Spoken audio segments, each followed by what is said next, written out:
Hello everybody, welcome to my presentation. My name is Ryan Bale. The film I will be talking about is a film that many of you may or may not heard of. I will discuss the dark satire comedy drama Network, directed by Sidney Lumet and released in 1976. Before discussing it, I will briefly describe the director Sidney Lumet. Sidney Lumet was born in Philadelphia and raised in Manhattan. He attended Columbia University and the Professional Children's School of New York to study theater acting. His parents were Yiddish theater veterans and of Jewish descent.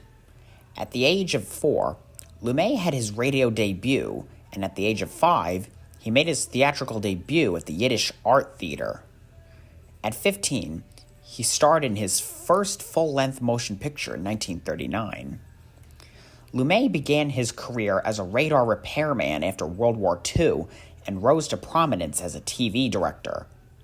He directed several plays for Playhouse 90, Kraft Television Theater, and Studio One in addition to hundreds of episodes of Danger, Mama, and You Are There.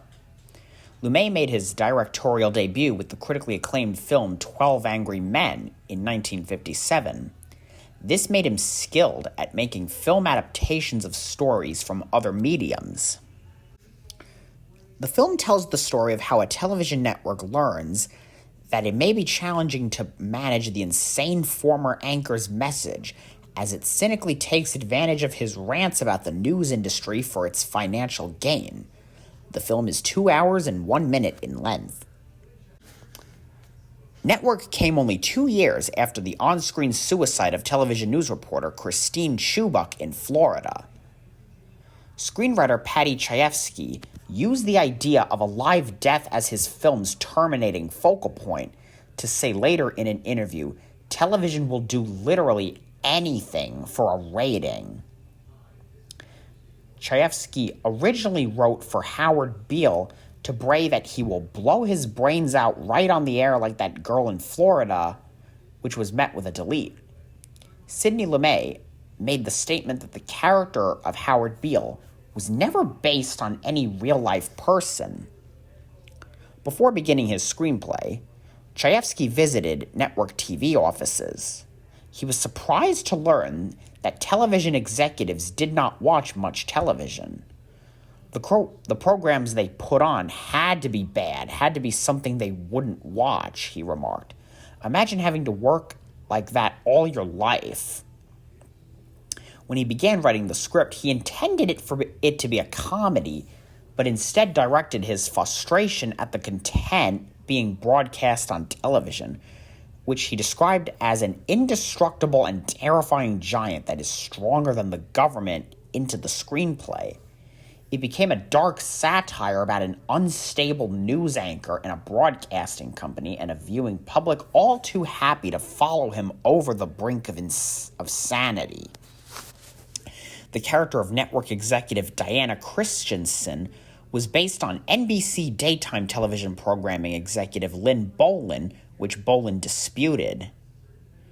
Chayefsky and producer Howard Gottfried had just come off of a lawsuit against United Artists, challenging the studio's right to lease their previous film, The Hospital, to ABC in a package with a less successful film.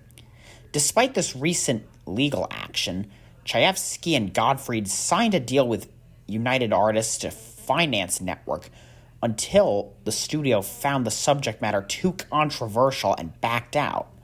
Undeterred, Chayefsky and Gottfried shopped the script around to other studios and eventually found an interested party in MGM. Soon afterward, United Artists reversed itself and looked to co-finance the film with MGM, since the latter had an ongoing distribution arrangement with UA in North America. After 2 weeks of rehearsals, filming started in Toronto in January 1976. Lumet recalled that Chayefsky was usually on set during filming and sometimes offered advice about how certain scenes should be played. Lumet allowed that his old friend had the better comic instincts of the two, but when it came to the domestic confrontation between Holden and Strait, the 4 times married director had the upper hand. He would often say to him, "Patty, please, I know more about divorce than you." Peter Finch, who had suffered from heart problems many years ago, became physically and psychologically exhausted by the demands of playing Howard Beale. I chose this because I think it is the best screenplay ever written. I call it an independent film because it was funded on a budget of $3.8 million and not made by any of the 5 big studios. I believe that it is a brilliant satire on how the power of network television can manipulate the general population. Why I believe Sidney Lumet and the cast and crew made this film was because he wanted to show the struggle of trying to live your life when you live in a society that doesn't value human life. What the movie is trying to convey is its central theme: the power of mass media to manipulate and dehumanize a populace. That is why I believe that Network is an independent film classic. Thank you all for listening to this presentation.